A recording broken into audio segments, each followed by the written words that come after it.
વડોદરા મનપાએ 2 મહિના પહેલા લીધેલા ખાદ્ય પદાર્થોના નમૂના બેસ્ટ સ્ટાન્ડર્ડ સાબિત થયા છે। મહત્વનું છે કે મનપાએ રક્ષાબંધન ટાણે જ શહેરમાં આવેલી મીઠાઈ ફરસાણની દુકાનોમાં ચેકિંગ હાથ ધરી શંકાસ્પદ ખાદ્ય ચીજવસ્તુઓના નમૂના લેબોરેટરીમાં મોકલ્યા હતા। આ સેમ્પલના પબ્લિક હેલ્થ લેબોરેટરીમાં થયેલા પરીક્ષણમાં કેટલાક ખાદ્ય પદાર્થોના નમૂના સબ સ્ટાન્ડર્ડ સાબિત થયા।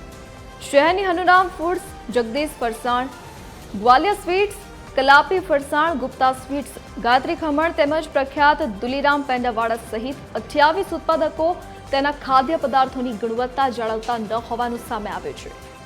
પાલિકાના ભ્રષ્ટ આરોગ્ય વિભાગના પાપે આવા ઉત્પાદકો સામે કડક કાર્યવાહી નથી થતી, પરિણામે નાગરિકોના સ્વાસ્થ્ય સાથે ચેડા થઈ રહ્યા હોવાના આરોપ છે।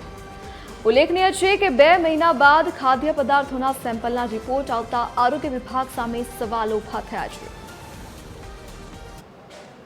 हाँ એટલે એની અંદર છે દુલીરામ પેંડાવાલા છે, જગદીશ ફરસાણ છે, હનુરામ છે, પ્લસ મોટી મોટી જગ્યાઓ છે। આ જગ્યાએથી પણ સેમ્પલો લીધા હતા અને એમના સેમ્પલ સબ સ્ટાન્ડર્ડ ડિક્લેર થયા છે।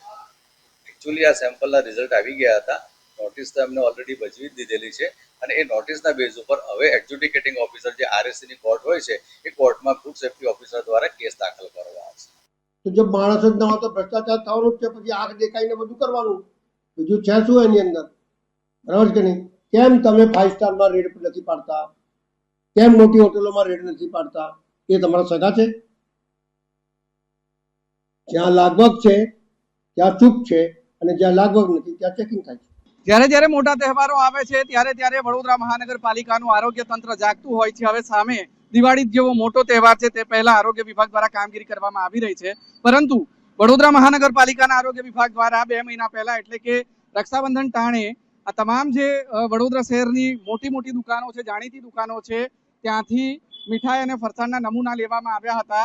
તેમાંના 28 જેટલી જે મોટી દુકાનો છે, જાણીતી દુકાનો છે, તેના ખાદ્ય પદાર્થોના નમૂના સબ સ્ટાન્ડર્ડ આવ્યા છે। સબ સ્ટાન્ડર્ડ એટલા માટે કારણ કે આ તમામ જે દુકાનો છે તેમના દ્વારા જે મીઠાઈ અને ફરસાણ છે, ખાદ્ય પદાર્થો છે, તેની ક્વોલિટી સાથે ચેડા કરવામાં આવતા હોય છે, જેમાં વડોદરાની એક રીતે ઓળખ થઈ ગયેલ દુલીરામ પેંડાનો પણ સમાવેશ થાય છે। આ ઉપરાંત ગ્વાલિયા સ્વીટ્સ, હનુરામ સ્વીટ્સ અને જગદીશ જેવી મોટી બ્રાન્ડનો પણ સમાવેશ થાય છે, જેના નમૂના સબ સ્ટાન્ડર્ડ આવ્યા છે। લગભગ 28 જેટલી આવી દુકાનો છે વડોદરામાં જાણીતી, જેના નમૂના સબ સ્ટાન્ડર્ડ આવ્યા છે। વડોદરા મહાનગરપાલિકા દ્વારા તેના સેમ્પલ લેવામાં આવ્યા હતા।